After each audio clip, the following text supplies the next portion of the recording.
بسم الله الرحمن الرحيم. السلام عليكم ورحمة الله وبركاته. الحمد لله والصلاة والسلام على رسول الله وآله وصحبه ومن والاه ولا حول ولا قوة إلا بالله وبعد. Segala puji kepada Allah Subhanahu wa taala yang telah menciptakan kita, memelihara kita, mengatur kita, memberikan rezeki kepada kita, yang tidak ada ilah sesembahan yang hak disembah melainkan Dia semata, yang memiliki nama-nama yang husna dan sifat-sifat yang mulia. Salawat serta salam semoga senantiasa tercurah limpahkan kepada Rasul kita yang kedua Muhammad sallallahu alaihi wasallam, kepada keluarganya, para sahabatnya, tabi'in, tabi'in, kepada para ulama ahli sunnah wal jamaah, dan kepada kita semua yang berusaha mengikuti jejak beliau dengan baik. Mudah-mudahan kita bersama digolongkan oleh Allah Subhanahu wa taala termasuk golongan orang-orang yang mengikuti jejak beliau dengan baik. Amin ya rabbal alamin. Ihwatal iman rahmani wa rahmatullah, para saudara, ibu, anak, akhwat, jamaah kajian Masjid Al-Jariyah Al-Falah Surabaya, yang semoga dirahmati, diberkahi dan diberikan taufik oleh Allah Subhanahu wa taala. Alhamdulillah, kita memuji Allah Subhanahu wa taala, bersyukur kepada Allah Subhanahu wa taala malam hari ini masih memberikan iman, Islam, kesehatan, kesempatan, sehingga hingga detik ini kita masih bisa beribadah kepada Allah Subhanahu wa taala. Kita bisa menuntut ilmu agama yang merupakan kewajiban bagi kita kaum muslimin laki-laki maupun yang perempuan. Mudah-mudahan berkumpulnya kita di tempat ini diberkati oleh Allah, menambah ilmu, wawasan, iman, takwa, serta mempererat hubungan Islamnya kita. Amin. Bismillahirrahmanirrahim. Kita akan lanjutkan kembali kajian kita dari kitab Tafsir As-Sa'di, yang mana kita membahas surah Al-Mu'minun. Bismillahirrahmanirrahim. Pada pertemuan sebelumnya kita masih dalam pembahasan ayat 23 sampai dengan ayat yang ke-30 dari surah Al-Mu'minun, yang mana bercerita tentang dakwah at-tauhid, dakwah Nabi Nuh alaihissalam kepada kaumnya yang menyembah berhala-berhala, yang mana berhala-berhala tersebut adalah berhala-berhala yang menyerupai orang-orang salih yang dulu pernah hidup di masa kaumnya itu. Dibikinlah patung-patung yang menyerupai wajah-wajah mereka, lalu mereka sembah. Ada 5 patung yang dibuat Yahud, Ya'ud, dan Nasr. Iwal Rahmani warahmatullah, pada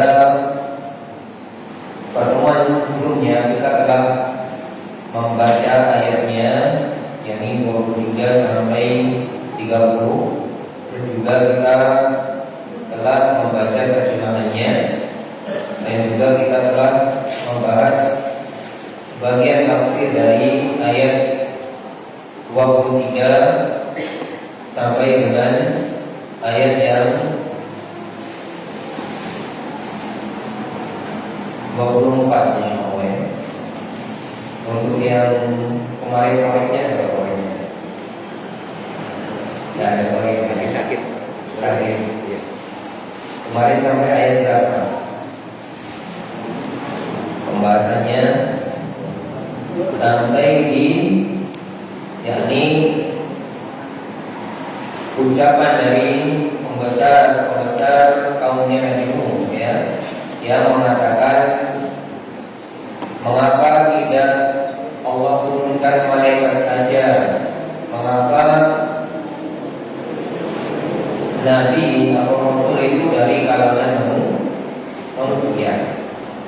Nah, coba ditampilkan pada kalimat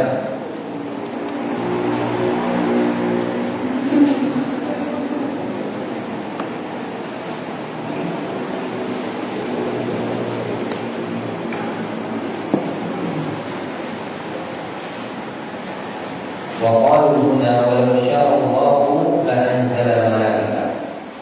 Ketemu. وقالوا هنا ولو شاء الله لأنزل ملائكة. Sudah ketemu? Terus ke bawah.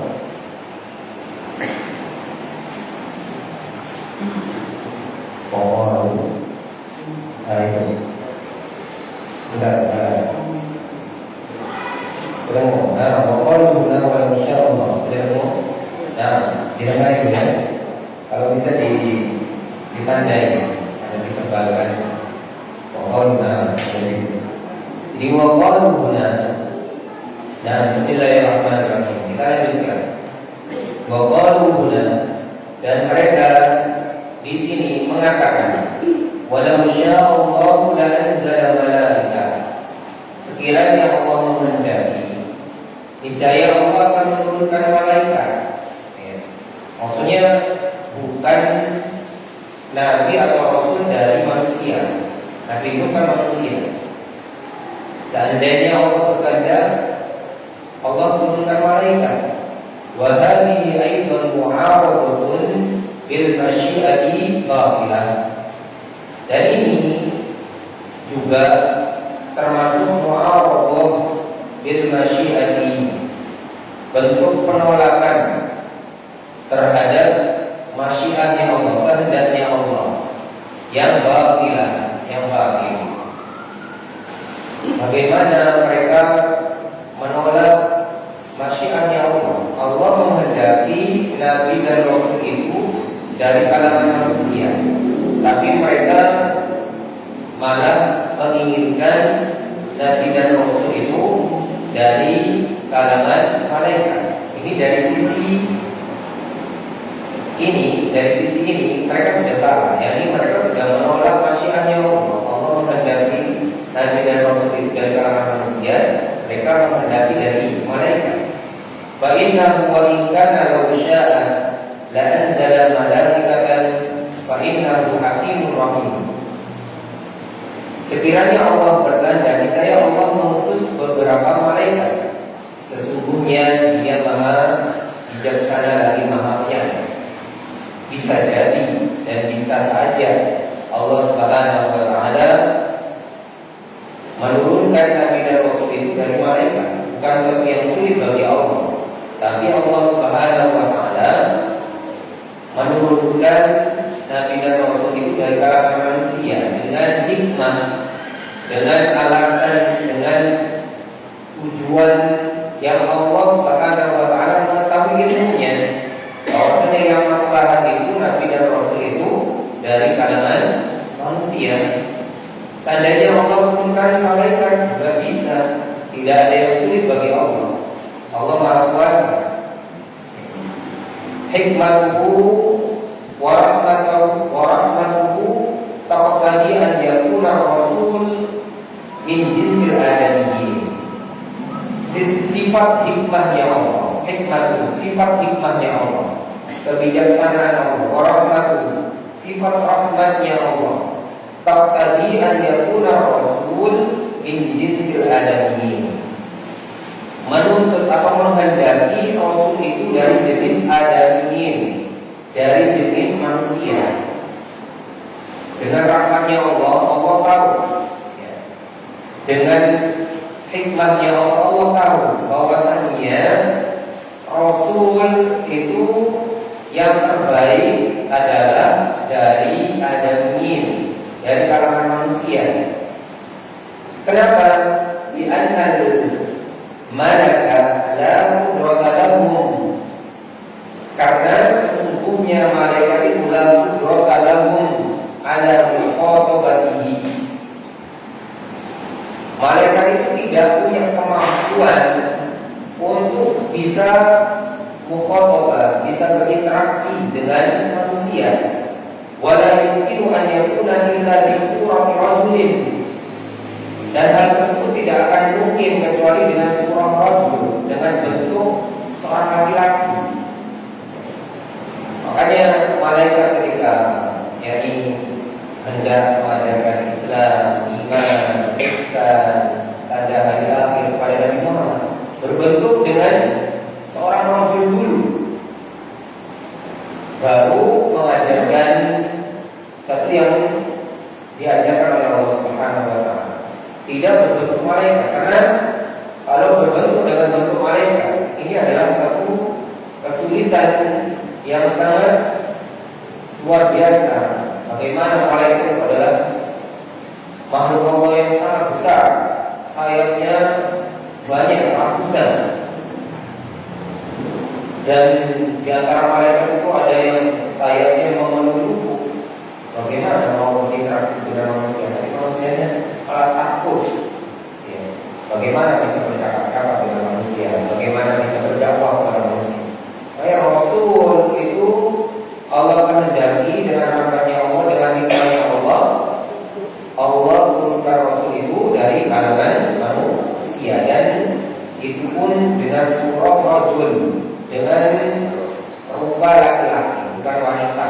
Nabi dan Rasul itu bisurati rajul, dengan rupa laki-laki.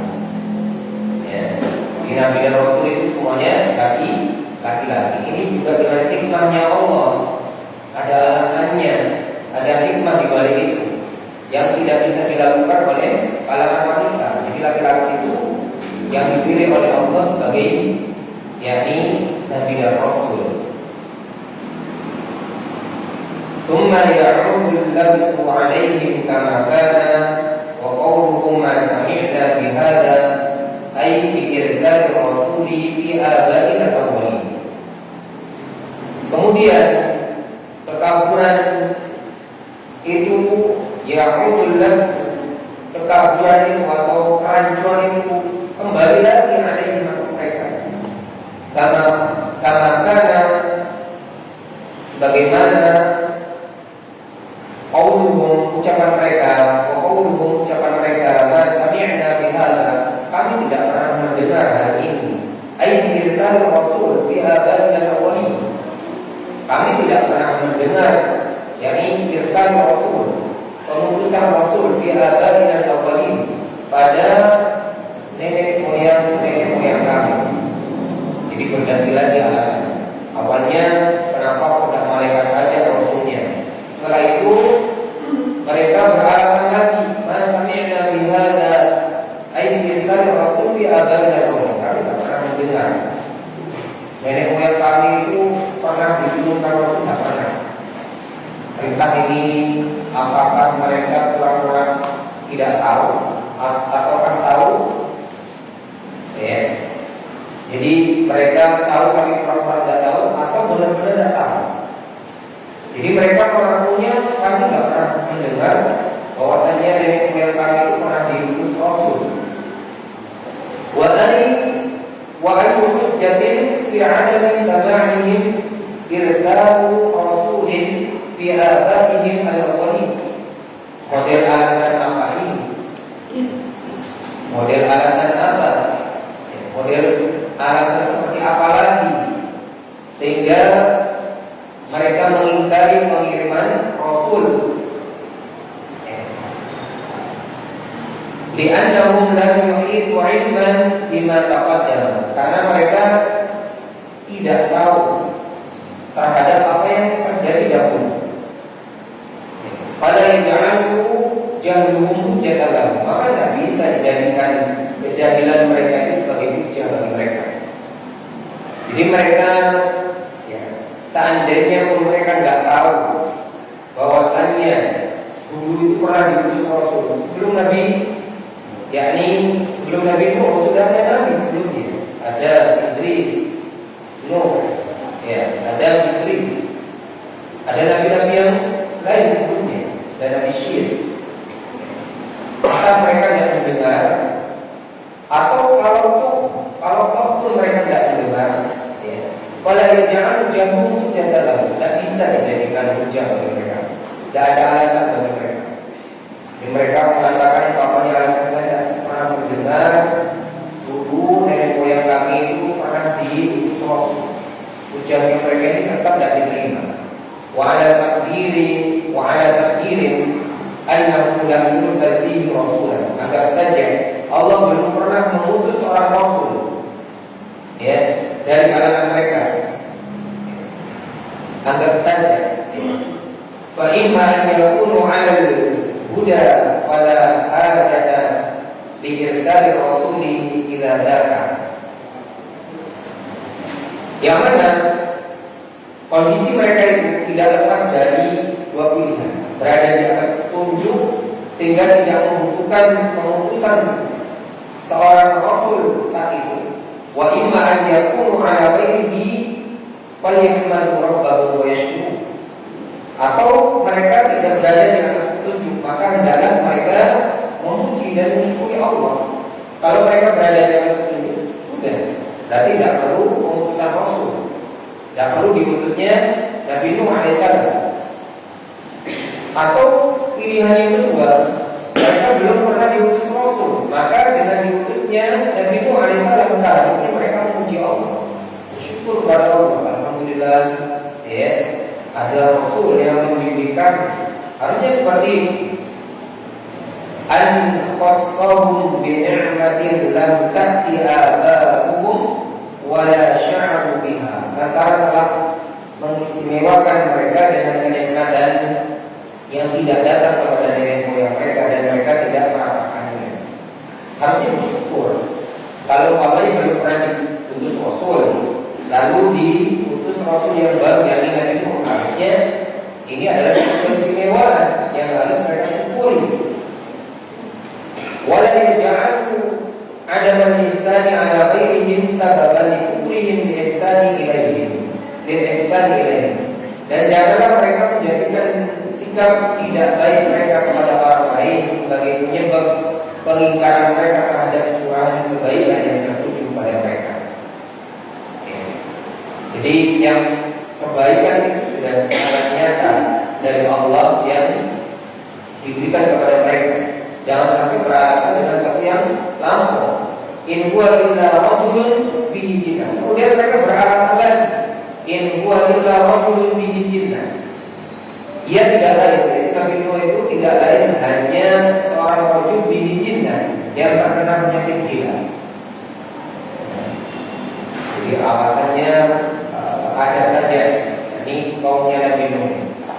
Ya, awalnya dulu itu, ya, mereka beralasan Nabi Nuh itu hanya mencari popularitas saja. Kemudian, ya, alasan berikutnya, kenapa rasulnya dari kalangan manusia, tidak malaikat saja. Kemudian alasan selanjutnya, ya, kenapa kok nenek moyang kita tidak pernah diturunkan rasul, kok baru-baru ini diturunkan rasul. Kemudian alasan berikutnya lagi, in huwa illa rajulun bihi jinnah. Dia tidak lain hanyalah seorang laki-laki yang berpenyakit gila. Jadi Nabi Nuh dikatakan jinnah, junun, ai majnun. Maksudnya majnun, yakni gila. Nabi Nuh dituduh apa? Itu gila. Fatarabbasu bihi, maka tunggulah, sabarlah, ya, terhadapnya. Ayin tadimu bihi, tunggulah at-ta'in sampai suatu waktu, ila ya'tihil maut, sampai kematian menghampiri kalian. Wa hadhihi syabahu allati awadaha mu'awadatun li quwwati nabiyyin dalatun ala syiddati kufrihim wa inadihim. Syubhat ini yang mereka kemukakan tadi ya, untuk menolak kenabian Nabi Nuh alaihissalam menunjukkan dahsyatnya ya syiddat kufri, menunjukkan dahsyatnya kekufuran mereka, wa'inadihim dan penentangan mereka di syubhat-syubhat yang tadi disampaikan itu menunjukkan bagaimana kondisinya kaumnya Nabi Nuh, sehingga nanti panjenengan dapat kesimpulan Nabi Nuh itu tidak sabar. Seperti pertanyaan kemarin, Nabi Nuh kok tidak sabar ya, bisa mendoakan ya kaumnya sampai seperti itu. Padahal ya ada sebab-sebabnya sampai pada puncak Nabi Nuh berdoa, Rabbila tadar ala al-ardi minal kafirin dayyara illa ka'intadahum timu ibadaka wa la yalidu illa fajiran kafar. Jangan biarkan ya, hidup orang kafir ini seorang pun di muka bumi. Karena kalau mereka hidup, mereka tidak menambah kecuali kekufuran dan tidak melahirkan kecuali orang-orang yang fajir dan kafir. Doa seperti ini puncak setelah adanya tadi ya, penolakan kebanggaan kepada Nabi Nuh. Dan itu terjadi berapa? 950 tahun, bayangkan 950 tahun. Ya. Dan Nuh hanya membawa beberapa pengikut saja, tidak banyak. Mayoritasnya wa'ala annahum fi ghayatil jahli wa dhalal, dan juga menandakan bahwasanya mereka pada puncak ghayatil jahli, pada puncak kebodohan wa dhalal dan puncak kesesatan. Wa innaha la tasmuhu lil mu'aradati biwajhin min al-wujuhi kama dzakara. Sesungguhnya orang-orang itu tidak dapat dipergunakan sebagai perlawanan dari segi apapun, seperti yang sudah kami jelaskan. Bal hiya bi nafsiha mutanaqidatun muta'aridatun. Bahkan mengandung sisi yang saling bertolak belakang dan kontradiksi. Ya, anggapan-anggapan mereka, syubhat-syubhat mereka, tuduhan-tuduhan mereka kepada Nabi Nuh itu adalah perkara-perkara yang kontradiktif, bertolak belakang. Ya. Contoh, qawluhum ma hadza illa basyarun mithlukum yuridu an yataqabbala 'alaikum. Pada firman Allah sebelumnya, ini adalah manusia. Jadi awalnya mereka mengatakan, jadi awal-awal mereka mengatakan, ma hadza illa basyarun mithlukum. Nuh ini hanya manusia biasa seperti kalian. Yuridu an yataqabbala 'alaikum. Dia hanya ingin menjadi lebih populer, lebih tinggi daripada kalian. Kemudian asbatu anna lahu 'aqlan yatiduhum bihi liya'luhum wa yasuduhum wa yahtad. Mereka pada ayat ini menetapkan bahwasanya Nabi Nuh itu punya akal. Ya. Yani manusia biasa seperti kalian yang ingin mencari popularitas. Mereka menetapkan bahwasanya Nuh itu punya akal, punya kecerdasan untuk mengelabui kalian, untuk bisa lebih tinggi daripada kalian, dan supaya bisa memimpin kalian. Tapi ma'ahada an yahdar minhu li alla yartaqa bihi fa kaifa yal'amu ma'a qawlihim in huwa illa rajulun bihi jinnah. Di sisi lain mereka memperingatkan kepada kaumnya, yakni pembesar-pembesarnya Nabi Nuh, mengingatkan kaum-kaumnya supaya tidak ikut Nabi Nuh dengan mengatakan in huwa illa rajulun bihi jinnah. Dia hanya seorang laki-laki yang jinnah, yang majnun, yang gila. Ini kan bertolak belakang. Awalnya mereka mengatakan Nuh itu manusia biasa seperti kalian yang hendak mencari popularitas. Di sisi lain mereka mengatakan Nabi Nuh itu majnun. Ini bertolak belakang. Sama dengan penolakan terhadap Nabi Muhammad SAW. Nabi Muhammad SAW itu dikenal dengan pakonannya, kecerdasannya, dari kecilnya, remajanya, dikenal al-amin, dikenal dengan kebaikan yang sempurna. Tapi ketika Nabi Muhammad SAW diutus menjadi Rasul, mereka yakni 180 derajat berubah mengatakan Nabi Muhammad itu yakni membohong, cerdas dikatakan majnun. Ya, ini adalah tujuan yang kontradiktif. Mu'awwad, anaqullah. Wa hal hadza illa min mushabbihin muradin munqalibin alaihi al-amra qasdahu ad-daf'a bi ayyi tariqin ittaqalahu ghayru alimin bima yaqul. Bukankah ucapan ini tidak lain muncul dari penyuka yang sesat atau dari orang yang memiliki syubhat yang sesat, yang cara pandangnya terbalik, nalurinya ingin menolak dengan cara apapun yang sesuai dengan kata hatinya, tidak memahami apa yang diucapkannya. Di mereka menuduh itu ya serampangan, tidak punya bukti. Pokoknya apa yang keluar dari mulutnya itu mereka tuduhkan. Wa yaqullah illa an yudhira izya man 'adahu wa 'adatuhu. Allah enggan menerimanya kecuali untuk memperlihatkan kehinaan orang-orang yang memusuhi beliau dan para rasul. Falamma ra'atuhu annahu la yufiduhum du'a'uhu illa firara. Ketika Nuh melihat dan memandang annahu la yufiduhum du'a'uhu, bahwasanya dakwahnya itu tidak berfaedah dan bermanfaat untuk mereka illa firara, kecuali menambah lari mereka. Lalu baru Nabi Nuh berdoa, qala rabbi unsurni bima kadzabu. Di dalam ayat ini redaksinya seperti ini. Ya, di dalam ayat surah Al-Mu'minun ayat 26 ini redaksinya seperti ini. Qala rabbi unsurni bima kadzabu. Tapi halus ya. Ya Allah, rabbi unsurni, ya, wahai Tuhanku ya Allah, unsurni, tolong aku bima kadzabu, sebab mereka mendustakan aku. Ini yang di dalam apa? Surah Al-Mu'minun ayat 20. Ya. Kalau yang di surah Nuh lebih jelas lagi, seperti yang saya baca tadi. Fastansara rabbahu alaihim qadbalillah haitsu dayya'u amrahu wa kadzabu rasulahu. Lalu beliau memohon pertolongan kepada Allah Subhanahu wa taala. Alasannya apa? Jadi ada alasannya kenapa Nabi Nuh itu minta tolong kepada Allah Subhanahu wa taala. Karena qadbalillah. Ya. Karena marah karena Allah. Qadbalillah.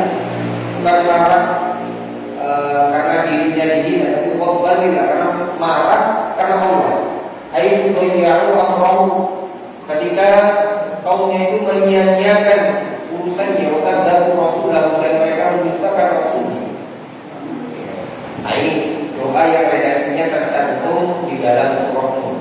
Wa qala, dan Nabi Nuh berdoa, Rabbi la tadar 'ala al-ardi minal kafirin dajjal. Wahai Tuhanku ya Allah, jangan sisakan ya Allah di muka bumi ini orang-orang yang kafir. Innaka in tadarhum yudillu ibadaka wa la yalidu illa fajiran kafar. Sesungguhnya engkau ya Allah, kalau engkau masih sisakan di muka bumi ini orang kafir, mereka nanti akan menyesatkan hamba-hambamu, dan tidaklah lahir dari mereka itu kecuali orang-orang yang fajir dan kafir. Jadi ini puncak doa Nabi Nuh setelah 950 tahun berdoa, atau berdakwah, lalu berdoa seperti ini. Nah, qala ta'ala, kalau Allah Ta'ala berfirman, wa laqad ja'ana Nuh wa ni'mal mujibun. Sungguh Nuh telah berdoa dan menyeru kepada kami, kata Allah, fala ni'mal mujibun, maka sungguh sebaik-baik yang mengabulkan doa, yang memperkenankan doa itu adalah kami, kata Allah.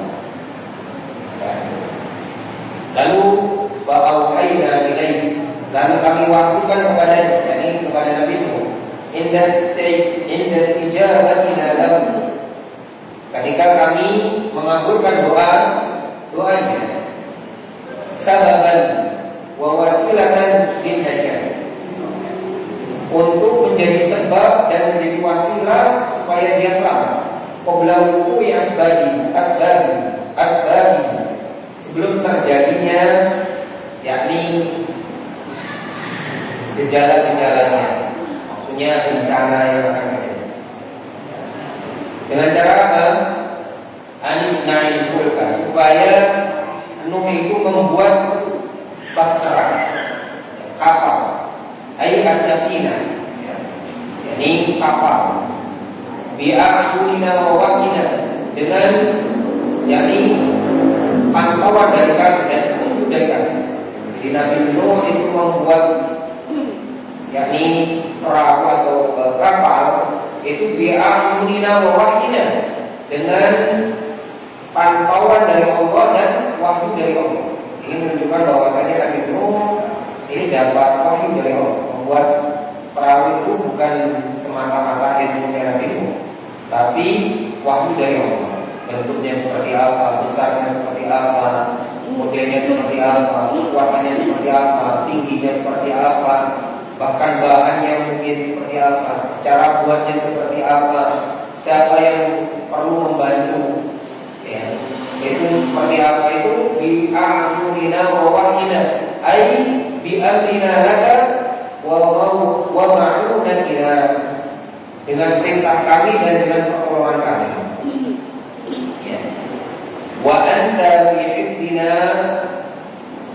wa kala'atina bihaitsu naraka wa nasma'uka. Sementara engkau tetap berada dalam pemeliharaan dan perlindungan kami, yang mana kami melihat dan mendengarnya. Jadi tetap ketika Nabi Nuh itu membuat, Nuh itu sudah dalam perlindungan Allah. Padahal setiap hari ada saja yang retorti, ya, yang menghina, yang merendahkan, bahwa kapal di bukit tadi, di puncak. Jadi buat kapalnya itu di puncak. Ada kan kalau puncak itu secara kapal tidak mungkin tersentuh air, jauh dari ini. Ya, ini. Tapi Nuh tetap buat. Bahkan di dalam riwayat itu ada yang retorti sampai buang kotoran di kapalnya dari Nuh. Ketika istirahat Nabi Nuh dan teman-temannya atau kaumnya yang beriman, itu dilumuri kotoran. Tapi tetap Nabi Nuh buat tiap hari, ya, dengan penjagaan dari Allah, tetap tanpa menghiraukan gangguan dari kaumnya yang tidak beriman. Fa'idza jaa'a amruna bi'irsali kufar alladhi 'adzabu bihi, maka apabila perintah kami telah datang dengan mengirimkan angin topan yang menjadi saksi dan siksaan bagi mereka. Awalnya itu topan itu apa? Angin, ya. Di sebelum hujan itu angin topan buruk, ya. Kemudian kufar tanur, ai qara al-aq. Ya. Tanur itu secara bahasa adalah tungku-tungku pembuat roti. Tungku-tungku pembuat roti. Jadi tungku-tungku pembuat roti biasanya buat nyalain api, buat masak roti. Itu keluar air.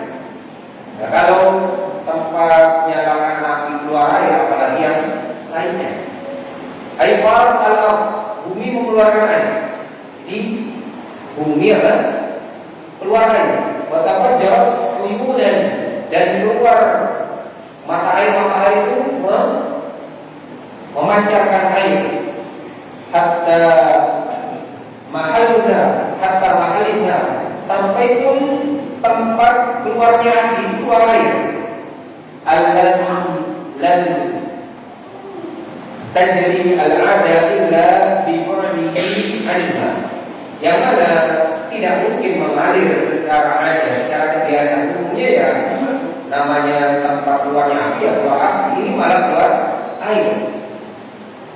Ya. Faslu fiha min kulli zawjayn ithnain, maka ketika sudah air sudah keluar, ya, dan di dalam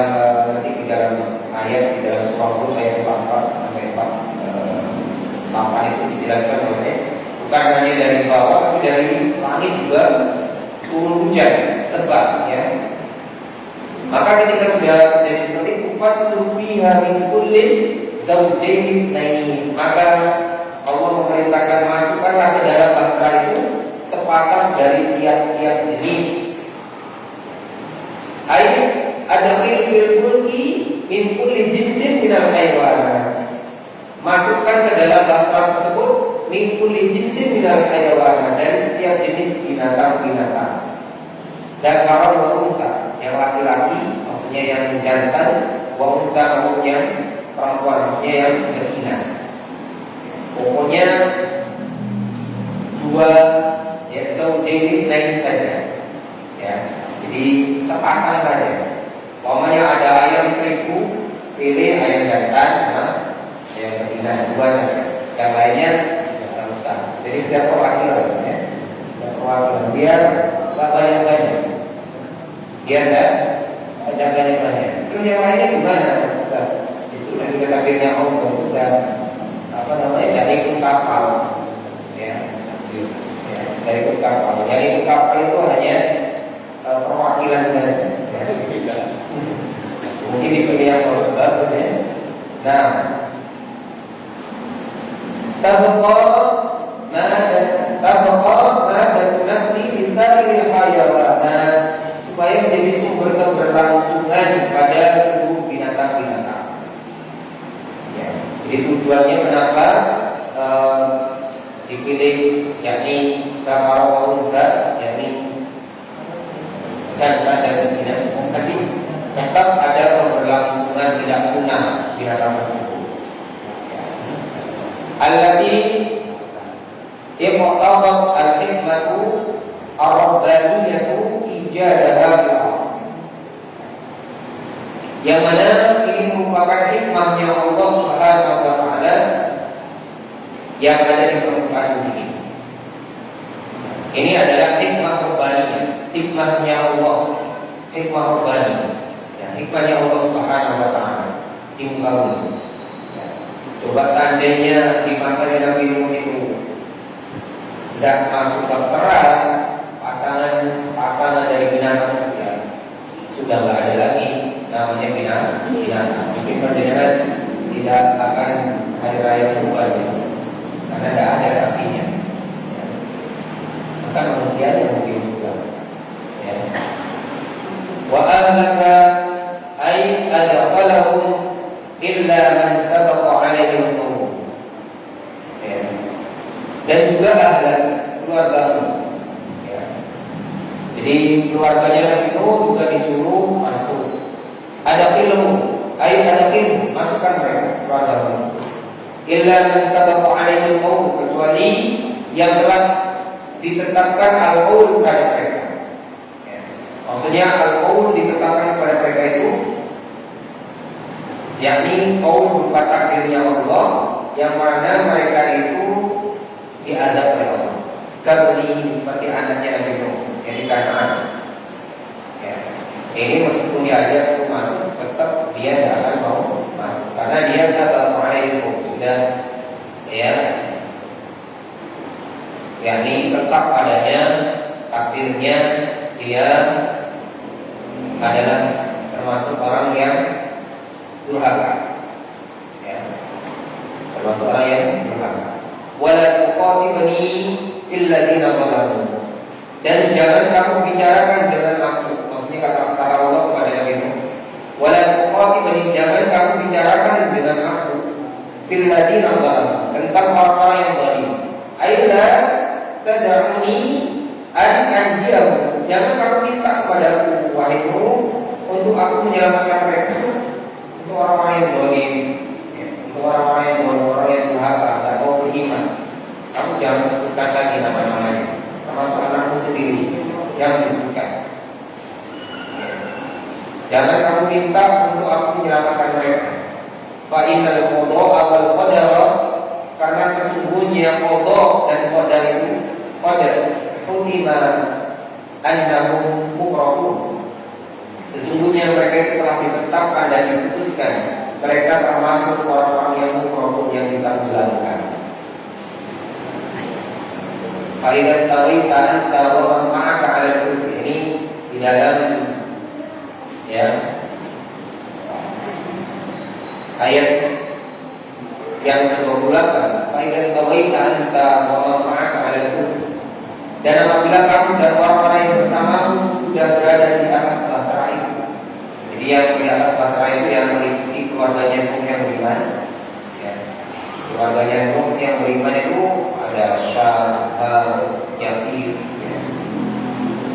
Kemudian dari kaumnya ada sekitar 70 orang. Kemudian dari binatang, binatang, pasang.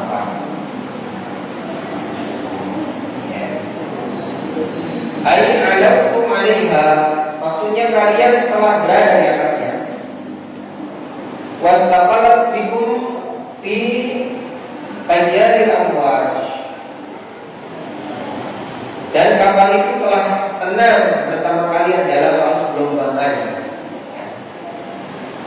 Walau jadil ali fahmadullah ala najati wassalam. Ketika kamu sudah berlayar, kamu sudah selamat berada di atas ombak, di atas gelombang, fahmadullah, pujilah Allah ala najat, keselamatan yang menimpa wassalam. Faqul alhamdulillahilladzi najjana minal qawmi dhalimin. Ucapkanlah alhamdulillahilladzi najjana minal qawmi dhalimin. Segala puji bagi Allah yang telah menyelamatkan kami dari orang-orang yang zalim. Orang-orang yang zalim mereka binasa, mereka tenggelam, mereka semuanya mati, karena mereka tidak mau beriman kepada Nabi Musa dan mau juga masuk kepada dalam kata Nabi Nuh. Wa hadza ta'limun minhu lahu wa liman ma'ah. Ini merupakan pengajaran dari Allah bagi beliau dan orang-orang yang berserta. An yaqulu hadza syukran lahu wa hamdan ala najatihi. Untuk bersyukur kepada Allah, mengucapkan syukur dan memuji Allah atas keselamatan terhadap mereka. Minal qawmi dhalimina fi amali mu'adzabihim, dari gangguan orang zalim dan perlakuan mereka dan siksaan mereka terhadap Nuh dan kaumnya. Baik, barakallahu insyaallah cerita ini kita lanjutkan pada pertemuan berikutnya insyaallah. Ini kita masih berada di pembahasan ayat yang ke-28. Insyaallah pada pertemuan berikutnya kita lanjut pada ayat yang ke-29 insyaallah. Bismillah. Silakan diadani dulu. Setelah dan jika ada yang ditanyakan silakan menjawab. Baik, insyaallah. Sebelum itu bertanya.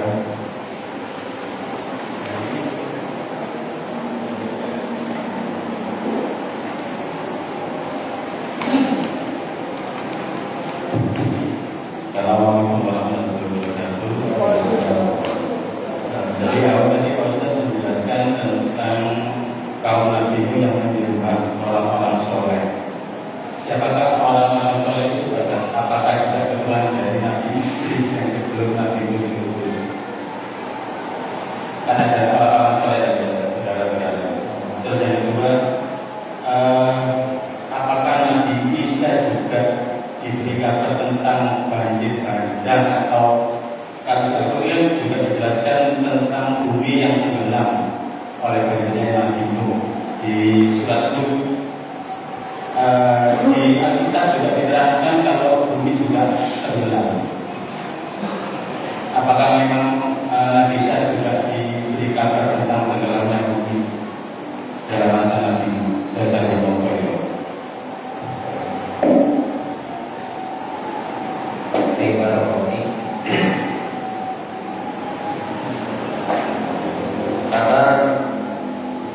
berkenaan dengan 5 orang saleh yang akhirnya setelah berganti kurun, berganti generasi,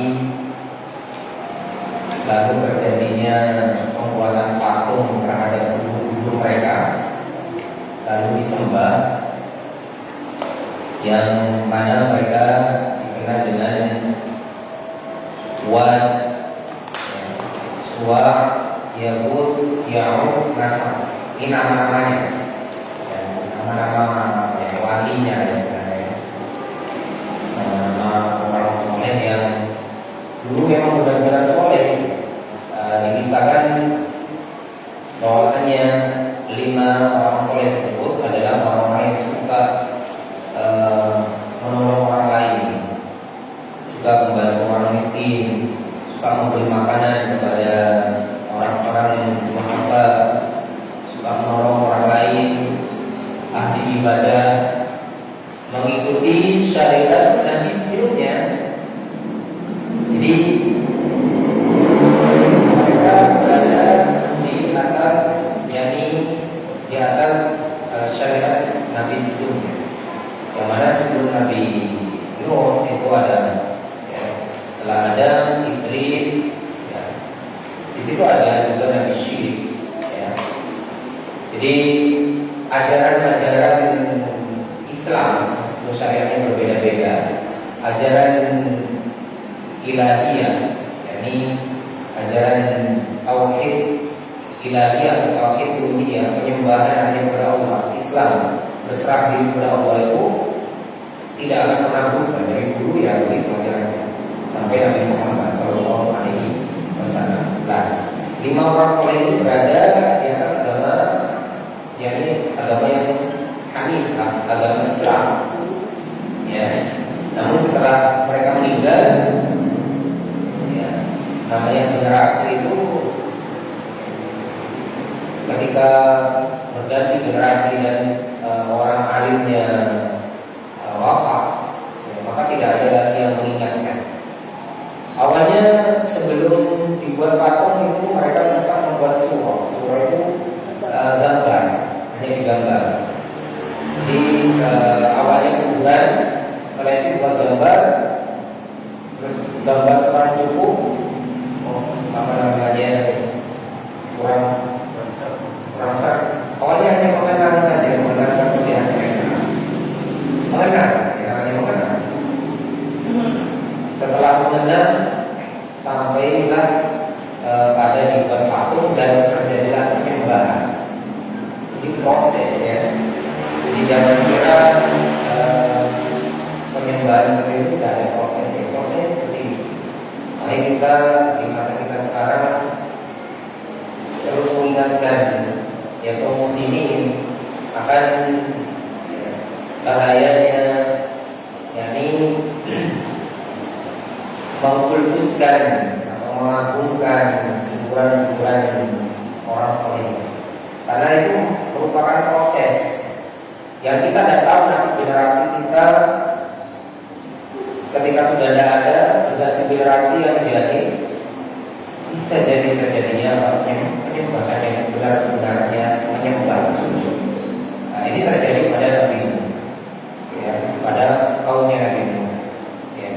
Jadi kalau ditanya apakah dari keturunan nabi-nabi sebelumnya, jadi orang-orang soleh tersebut adalah termasuk umatnya Nabi sebelumnya. Adapun nasab keturunannya Allah, nasab keturunannya apakah bersambung kepada Nabi yang sebelumnya Allah. Nah, adapun pertanyaan yang kedua berkenaan dengan apa ini? Nah, kabar apakah di Alkitab, ya, di Alkitab di Injil itu dikabarkan tentang, ya, ini kisahnya Nabi Muhammad SAW? Iya. Ya. Jadi di dalam Alkitab itu bercerita juga nabi-nabi sebelumnya. Makanya Alkitab itu, Injil itu ada kebenarannya. Yang salah itu adalah ayat-ayat yang dirubah, dan tidak semuanya dirubah. Yang dirubah itulah yang salah. Ya. Kisah-kisah Nabi dahulu itu tercampur di dalam, baik itu di Taurat maupun Injil.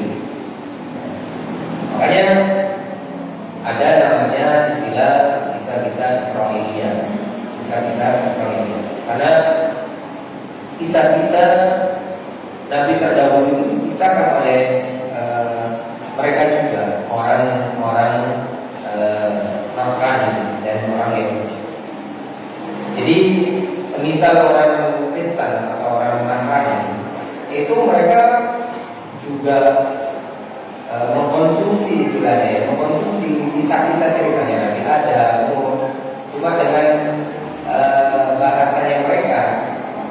Ya. Kalau Ibrahim itu Abraham, Isa itu Yesus ya, terus Ismail Samuel, ada lagi Musa Moses. Cuma beda penyebutan saja. Orangnya ya sama, Daud David dan seterusnya. Di kisah itu disebutkan di dalam Alkitab mereka. Injil mereka itu ada. Namun banyak yang dirubah dan ditambah-tambah oleh mereka. Yang mana yang ada di Bible yang kita katakan Bible mereka itu adalah sebenarnya bukan ajaran Yesus, bukan ajaran Isa, tapi ajarannya Paulus. Ajarannya Paulus. Padahal Paulus itu bukan, tidak pernah jadi muridnya Yesus. Ya. Yang mana Paulus ini seorang tokoh yang fiktif, yang tiba-tiba membuat klaim bahwasanya dia mengikuti ajarannya, yakni Yesus, Isa, dengan menambah pelajaran lintas barang itu semuanya dari Paulus, bukan dari Yesus. Yesus sendiri tidak pernah mengakui oleh Tuhan. Jadi kembali lagi ke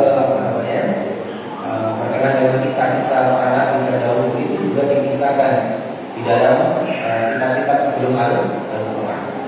Bahkan kisah-kisahnya lebih banyak di dalam Injil itu. Ada nanti ya kisah-kisah Israelia itu ada di dalam kitab Injil, yang di Al-Quran tidak ada. Nah, ada lagi.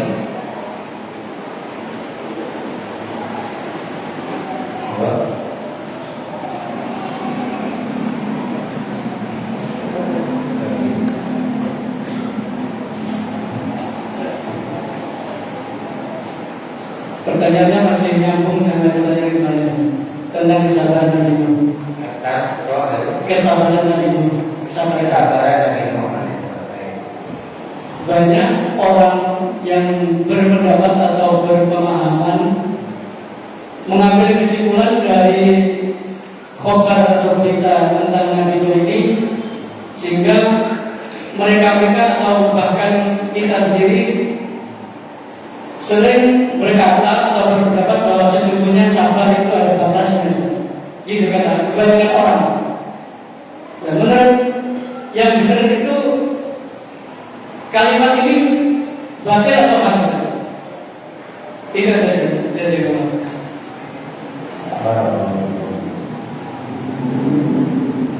Nah, ada ungkapan ya, ibarat yang tersebar di masyarakat, sabar itu ada batasnya. Apakah ungkapan sabar itu ada batasnya? Itu hak atau batil dari ibarat?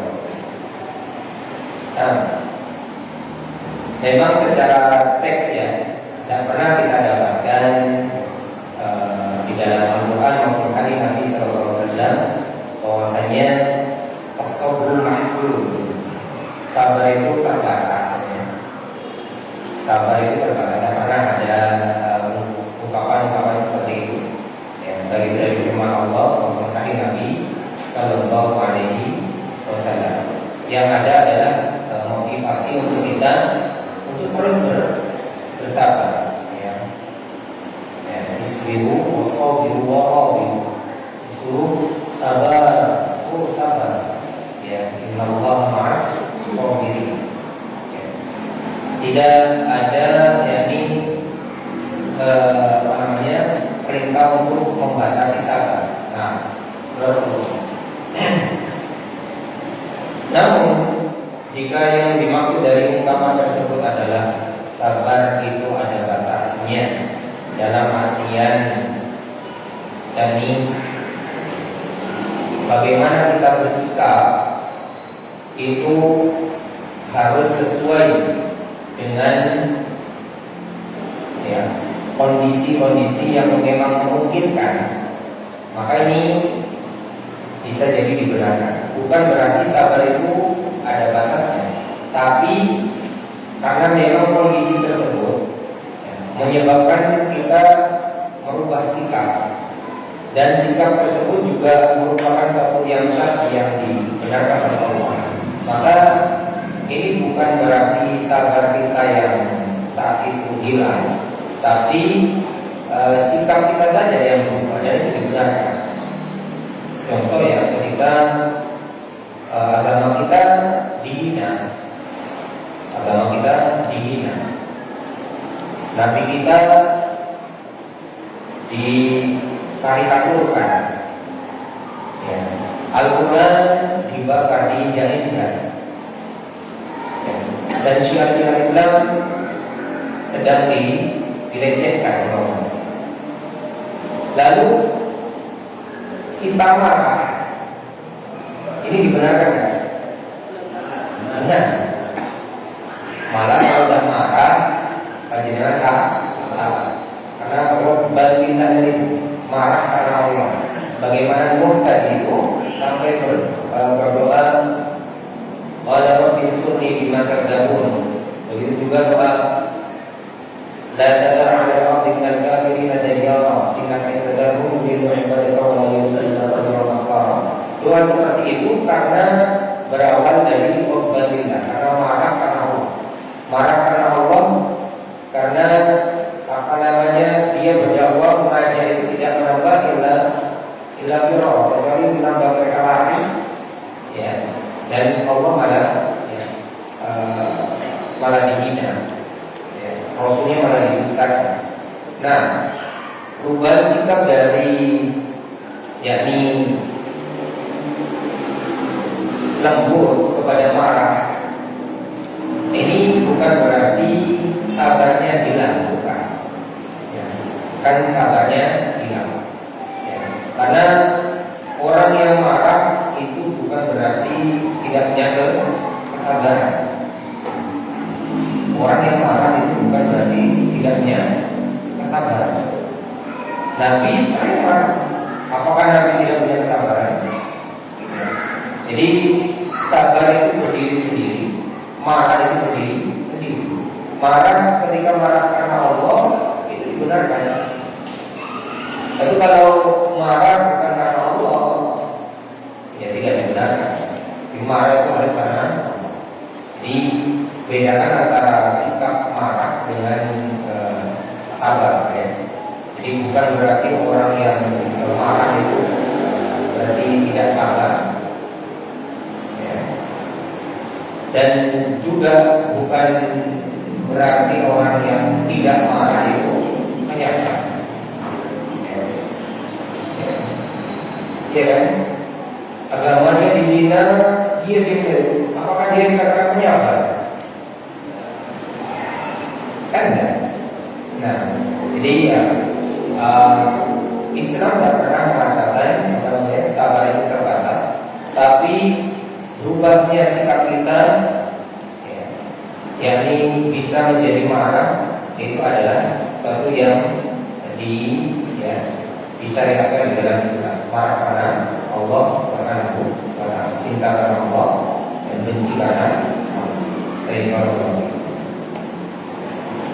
Mungkin itu saja yang bisa dibahas. Kurang lebihnya mohon maaf yang sebenarnya kita dengan Allah dan hadis. Assalamualaikum warahmatullahi wabarakatuh.